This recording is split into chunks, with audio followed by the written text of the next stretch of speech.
Welcome to another edition of Very Vogue with me, Val Kleinhans. I have the lovely Leah Vernon in the building today. She is a plus size hijabi model, public speaker, writer, content creator. She does all the things. Leah, you are here because you're Very Vogue. Welcome. Yes, Leah V here in the house. Leah in the house. Leah B, get it right the first time. Don't play. Don't play with it. No, put some respect on it. I got it. Period. Well, so you, to tell you the truth, are the first hijabi model that I have ever met. Oh I- wow. Ever. Tell you, like, ever. So it's been a treat following you because I feel like I've learned so much from you. But for anybody that doesn't have an idea of what it is, it's more than just wearing a hijab, right? What hmm what is a hijabi model? So I mean it's there's different definitions. Okay. I think that hijabi model, of course, it means that you are Muslim. But also, there are some models who are modest who are Muslim but are not hijabis, right? Ooh, So it's like a different type of situation. But a hijabi model basically is someone who covers their hair and abides by some sort of modesty for religious purposes. So that's like the loose term. yeah. And have you found that you model too, and everything that I've seen from you when it comes to modeling, it seems like these brands are totally comfortable with that and they're Mhm. working with you on that. Is that Yeah. pretty common or has it been a fight? It's been a fight. Okay. So anytime you see someone that doesn't look like, a size two thin white woman, it's Mm. always a fight. So that's a given. This has not been an easy, process to get to where I am. I didn't even think I was going to ever even be a commercial model that hit commercial success. Like a lot of my success came when I was in my 30s. And so I'm Mhm. way older than a lot of the other plus size models. And I'm usually the only plus size and short, um, actually plus short Black Muslim model who's covered. So it's definitely been a fight, but for the ones that get it, and they've been open to, having different color hijabs and having me work with the stylist closely for things that are modest. So it's been a fight, but also, when they're doing it, they're doing it. They're doing it right. So Yeah, they're doing the thing. I appreciate seeing it because it is something that we don't see a lot of. Was the representation something that motivated you, or the lack thereof, I should say, something that motivated you to pursue modeling? yeah, I mean, I never really thought I could model, first of all, because I'm 36 now. And back in the day, when I was growing up, there were no, you had Mimi from Drew Carey, you had Oprah, sometimes she was up and down. And you had the funny fat friend. You never seen a lot of plus models or any models in catwalk. So I went through ED and body dysmorphia and stuff like that. So I never thought I could model. When Instagram came into play and I stumbled upon the hashtag body positive and plus size model, that's when my world's open. And I was like, wait a minute, there are fat people, like, I don't know, living their best fucking fabulous life. Okay, Yeah. great. Love it. Love it. Okay, so now I can do that too. Because during the time, there were no plus size hijabi American models. I was the first one. So yeah. Wow. And when I see you, I see a confident woman, and I would guess nothing gets you down, or at least that's what the vibe it comes as to me. So do you get haters? How do you respond to them if you do?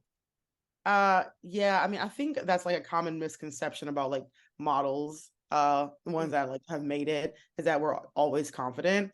I've been on the set with most beautiful women who are just perfect in every way, and you still see them, having issues on set or not being able to fit Mm. something, and it just kind of kills them a little bit inside. And I've had stuff too where I literally am the fattest model on set, and the other models might be getting more attention or better clothing, and I'm just sitting there, just like, okay, I guess I'm just a fatty in the corner in a burlap sack.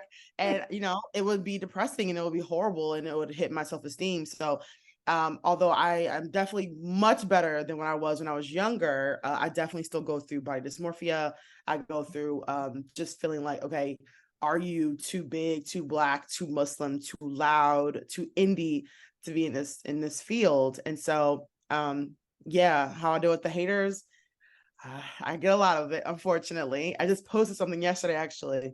where people were saying very, very mean and nasty things, and people don't think I get that either.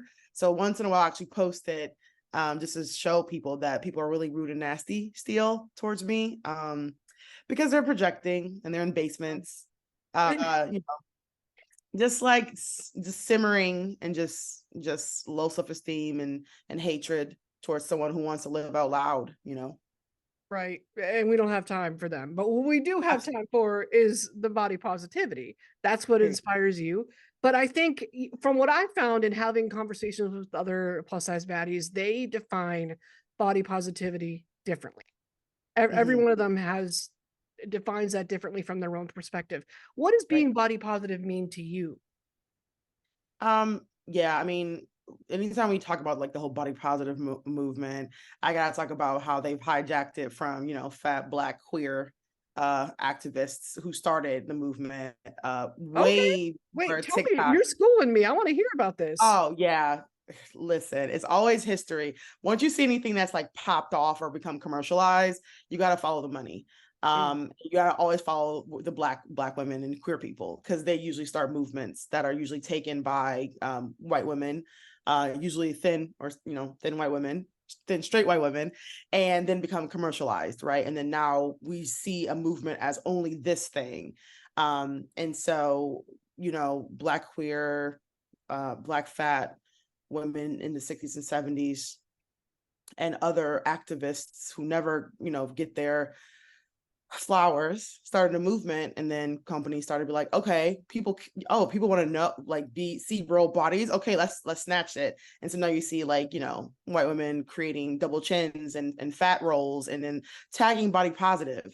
So that's been an issue. So body positive for me has been an up and down journey, because I mm, don't like the way it's been commercialized and stolen from marginalized individuals.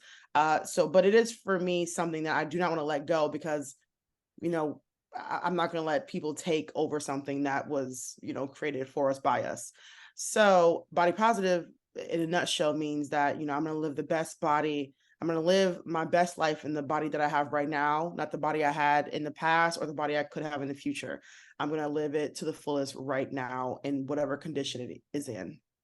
got it. It's full acceptance is what Mhm. it sounds like. Let's go back to I really want to learn about, the activists that originally started this that don't get their flowers, as you mentioned. Who are some of these people? Who do we need to pay attention to? Mhm. Well, I mean, for one, there's I'm really bad with names, but Tigress Osborne with NAFA, which is like Mhm. a fat organization who's been this fat organization has been here for like I think like maybe 20 or 30 years. It started way back when, and they just actually got some fat discrimination laws passed in New York recently that says like basically you can't discriminate against a fat person in the workplace. Like it is now illegal in New York City. And so while you're following like your faves who are trying to sell you a dress, there are actual like, black and queer fat activists out here actually working to change the laws. So I definitely tell people all the time, like, if you are truly an ally or truly an activist or supporter of fat people, like you would go down that rabbit hole and like look at the people who are starting it, who have started it, not gotten their flowers, and people who are working diligently now to not only sell dresses, but to actually change laws that say like fat people are not second class citizens. Mm, got it. I would imagine that, and I think I saw you post a reel about this too, that Lizzo is one of these people that you look to as Mhm. someone who at least I don't know how much she contributes, but she does at least keep the conversation going. Yes. Just by being representation. Mhm. I mean, she's done a lot lately. You did a really good job sharing your thoughts on what's Yeah. going on with her in a very eloquent Yes. way. You expanded on something that I have always asked, which is, can we separate the artist and their music from their bad behavior? And Mm. should we? Yes. In Lizzo's case, we don't even know if she did anything wrong. That's still to be determined. But Right. it seemed to me that you felt that we can separate the artist and their music from their bad behavior, and we should. We can look at all the nuances that make them human. So why do you think that separation is something that is so hard to come by and something that's so hard for people to see? Yeah, I mean, it's kind of hard to like, because I know there's always a catch-22 of situations when it comes to accusations Mhm. of abuse, fat phobia, any of that situation. And if she, I just want to say for people who want to attack me, if she has done anything that's like that, she needs to be, you know, held accountable like every other Yeah, person, every other celebrity and fat person, white man who has done anything wild and abusive, right? There should always be accountability. But the issue is that with the specifically Lizzo, is that immediately people turn on her without hearing the mm, facts, without hearing anything. And Black women and fat women are always, we never get a second chance. We're not able to redeem ourselves. We can't do better, right? There are a plethora of white men who have done crazy stuff, mm, like outrageous stuff. And mhm. people, well, there's rooms in our heart for, second chances. And, he's done so much in the industry. But then there's accusations, Lizzo, immediately people are turning on her and also saying fat phobic things just out of nowhere. And it's like, let's let the system do its thing and let's give the grace as we give white men who are in trouble, right? Who Yeah, deserve chances. So I want people to think about cancel culture and how we attack people, how we attack fat women, how we attack Black women, queer people, right? This like, oh, they don't get a second chance. It's over for them. They're canceled, right?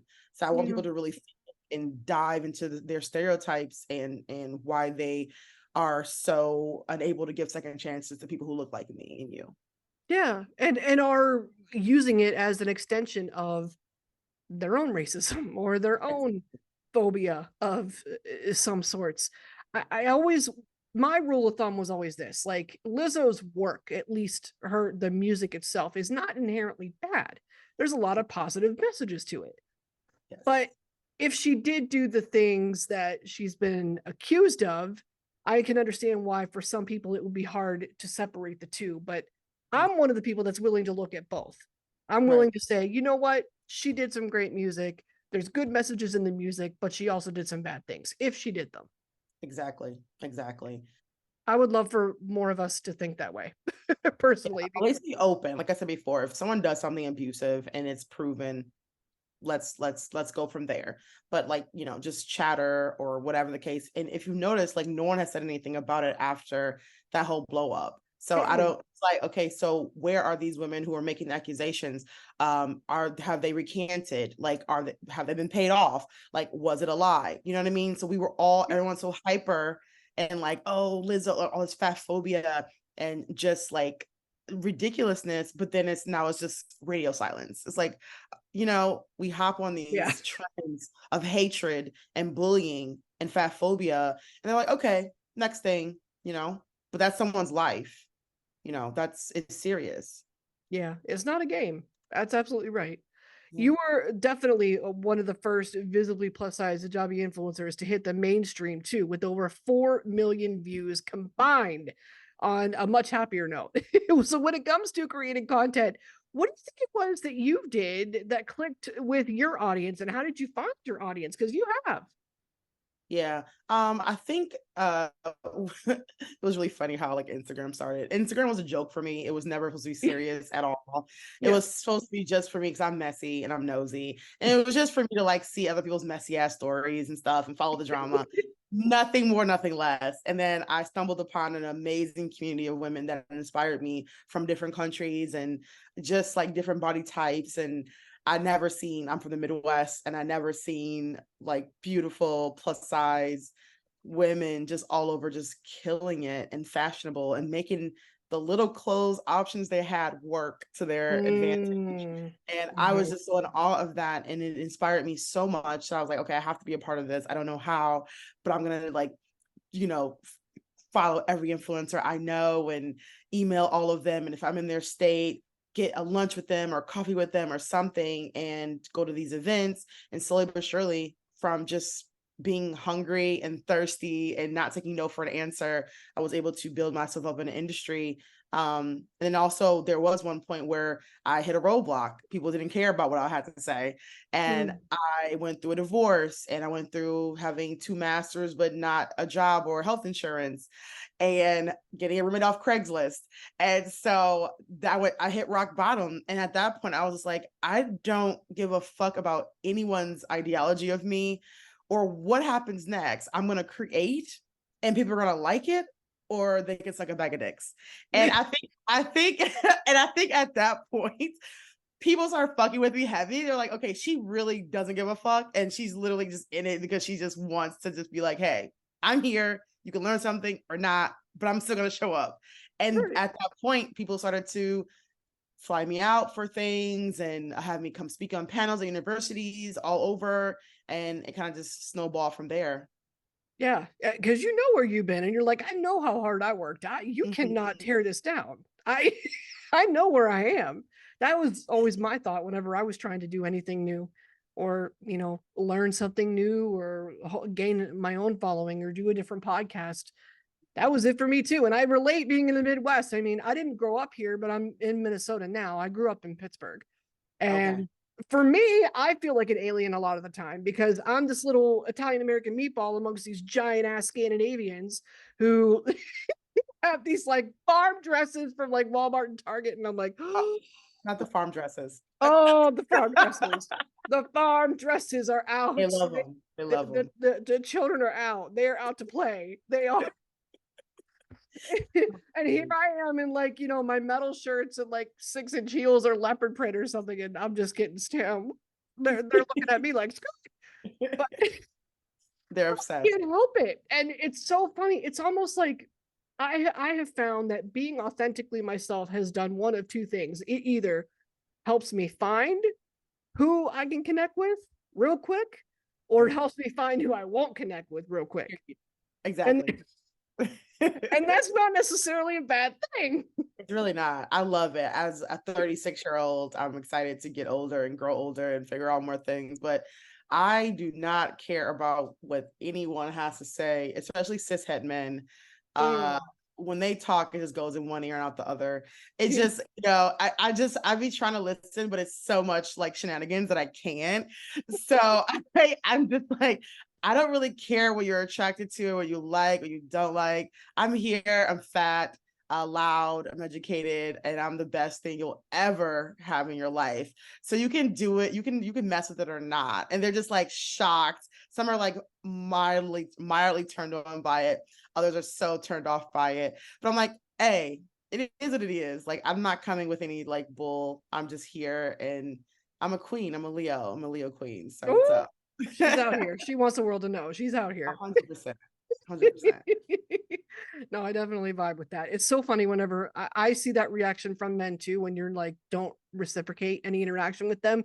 I don't because I'm married, but even Uh-huh. before, like, it's almost like we're raised, whether it's through media or I don't know what, but we're supposed to, as women, see getting a man as a prize. If you're a heterosexual cis like woman, Yep. it's supposed to be like that's the prize, that's the goal. So it's almost like whenever you reject a man and they know you're straight and they know you're heterosexual and they're like, wait a minute, this is not how this is supposed to work. You're supposed to be falling at my feet. Yep. And it's like, no, Especially being sir. fat. Especially being fat. Like fat dating has been like crazy. I love like attractive, just like a lovely man. And I get them all the time. And it's really funny because a lot of people ask me about fat dating and how it goes and stuff like that. Because there's a lot of guys out there who will literally like date you and will only want to keep you hidden because you're fat, or think that or Oh, hypersexualize you because you're fat. And so I always weed them out, and I always tell other like fat women in dating, stop. If they're giving you signs of like a chubby chaser or someone who's like fetishizing you, if they're not taking you out or showing you to their friends, it is bye-bye. Like, we're not, as fat women, we're not going to have guys line up at the door. No, because fat phobia is very rampant in America and abroad. But you can help with the quality and not just fall for the crumbs, because that's what they expect. Like, oh, you're fat, so you should be excited that I'm giving you attention. And I have to always clown men, and they get so flabbergasted. And I'm like, honey, I have a whole portfolio. I don't know what fat people are you dating, but I'm not the one, sweetie. Google me. And they're like, oh my God. And I'm like, and Google next, me. Google me, sweetie. I'm not sorry. So Well, you just no, but you just opened up my eyes to experiences that I've never even had. Like I wasn't even aware that this is something you or anybody like you would endure. Chubby chasing and people out here wilding like this. What? What? yes, it's wild out here. The bar is in hell. Oh my God. So, but that does have to make it that much harder. Like I feel for you because how do you filter out what their true intentions are? No, I'm really good at seeing bullshit. So I get them How every I get them what every time. helped that? What helped that bullshit scope? I mean, honestly, I've had a bullshit meter for a while. I've always been very sassy and spicy. I'm a spicy kitty. I've been like that since I was young, very quick-witted, can see bullshit from a mile away. So Mm. it's gotten better since I've been in an industry that's very fake. I'm in a Oh, fake okay. ass, in fake ass social media and modeling industry. Like that's the fakest you can get in any industry. And so I'm very good at like seeing intentions, asking the right questions, looking at feeling the vibes, yeah, and just like seeing, what are your intentions with me. And I always ask people that, whether it's friendship or whether I'm dating somebody. That's the second question I ask after, how are you, what's your intentions here with me? Mm. And depending on the answer, you get to the next level. If the answer is not what I want to hear, then you get cut. That's it. And it's been working pretty well for me. So Good, and I hope it continues to because someday that king will be there. So yeah. the right one will be there. He's got to be the right one. He's got to be quality. That's the Mm, difference. exactly. Exactly. Well, you love writing too. You love podcasting too. We have all that in common. Tell me about Unashamed Musings of a Fat Black Muslim. Yeah, so I wrote that. Well, I wrote the first essay in there was the abortion essay. I got an abortion at 19. It was kind of, well, no, it was very much so secret.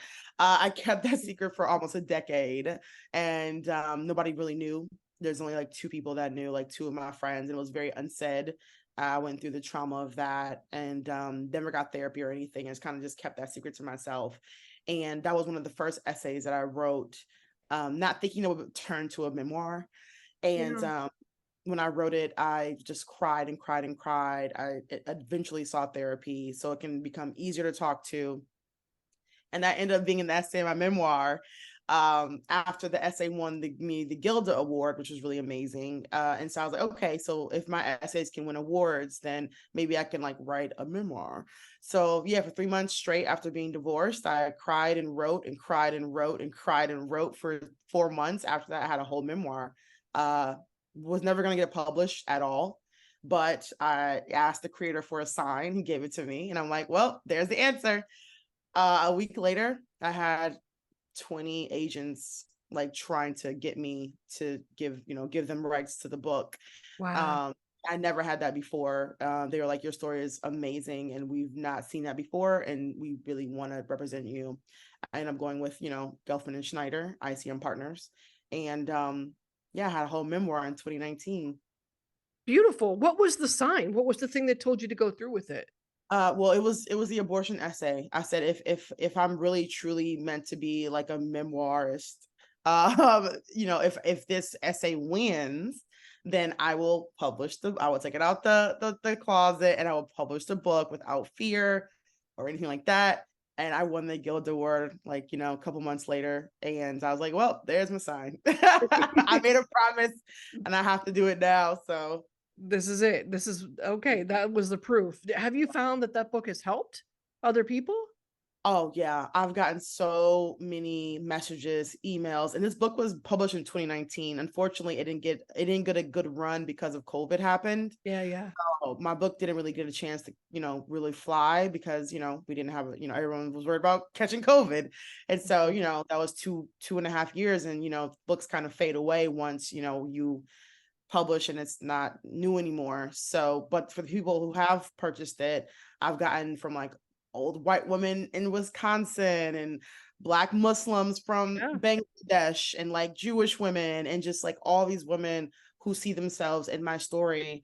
It is amazing. And I am so grateful that I was able to overcome my own fear of telling on myself and telling on the people who wronged me, and sharing really embarrassing stories about myself, that it ultimately helps other women and people and human beings, be a little bit more raw and a little bit more vulnerable and a little bit more hopeful, you know. Yeah. It sounds like it was just as healing for you, which is Mhm. amazing.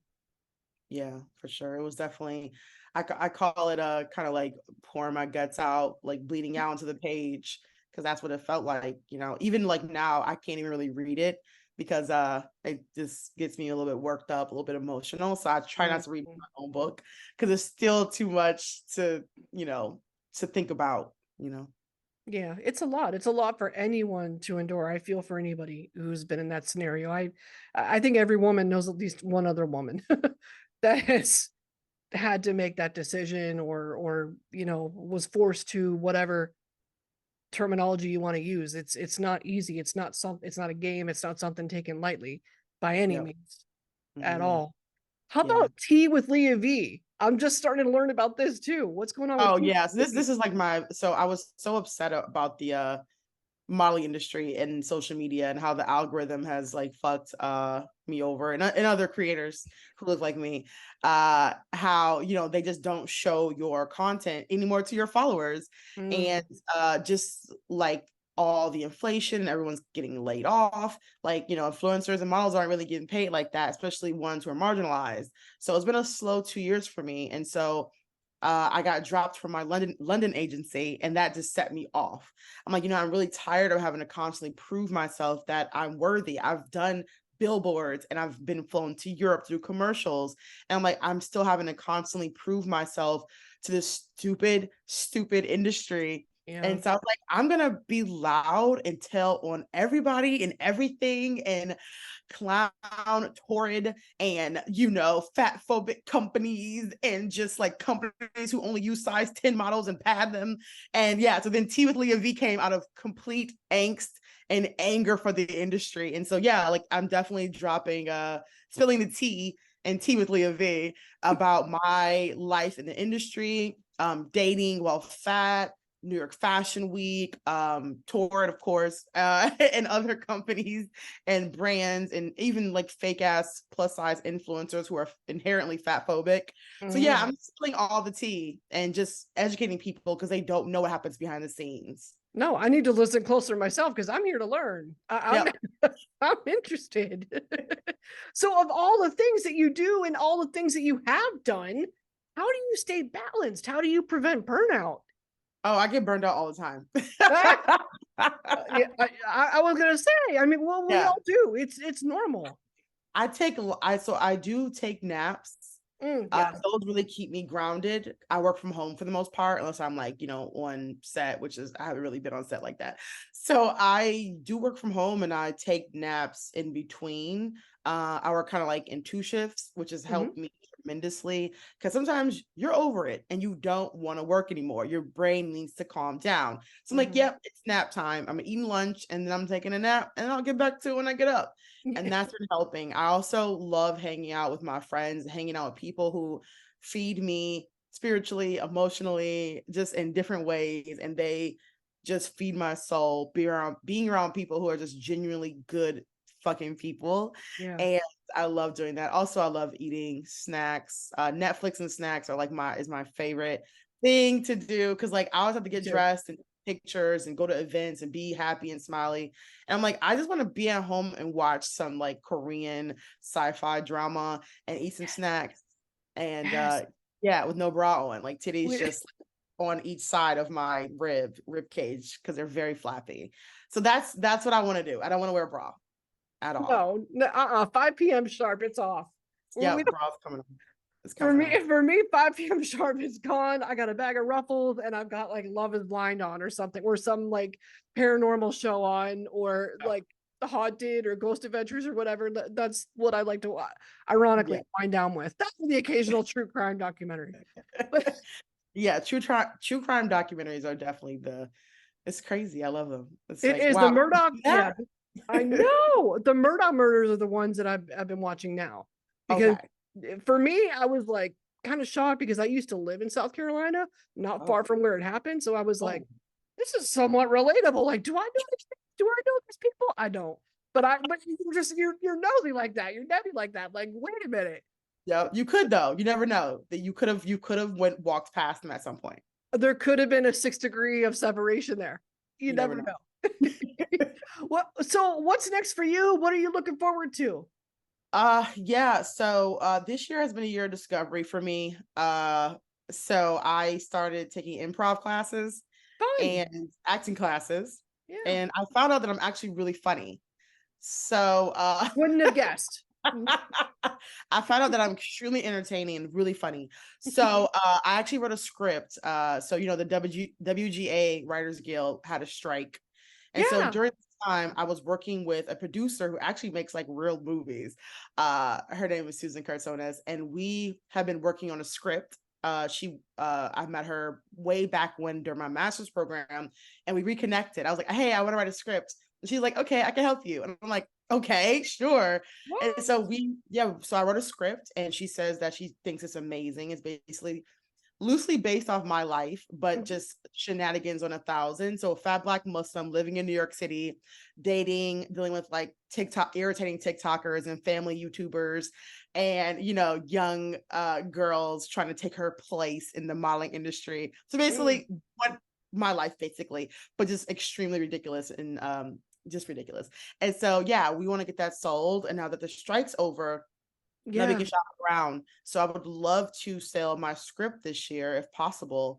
Of course, keep working on my podcast, and probably I want to write memoir number two because I think it's past due. A lot has happened since 2019. My life, I've had a lot of things that have happened to me this year, the last 5 years, good and bad, and I would like to share that with the world. So I think those are the top three things I want to work on.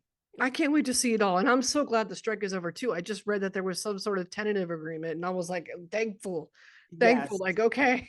yeah, got Progress. something. Yeah, I'm excited because that was ridiculous. Like, Yeah. man, capitalism is crazy. We It's could do a wild. whole episode just on that. We get Exactly. like there's a reason why millions of people in this country are not making livable wage right now. And it's three letters CEO. That's Exactly. CEO. I don't it's Follow the money. we're all what we're all worried about the politicians. No, I'm more scared of the CEOs. Oh, I'll say it. 100%. I'll say it. I'll 100%. tell it. Hey, no, same. I'm with you 100% on that one. Well, I learned so much from you, Leah. Thank you so much for your time. Thank you for being here. I can't wait to see what's to come. Thank you for Yeah. being here. Thank you so much for having me.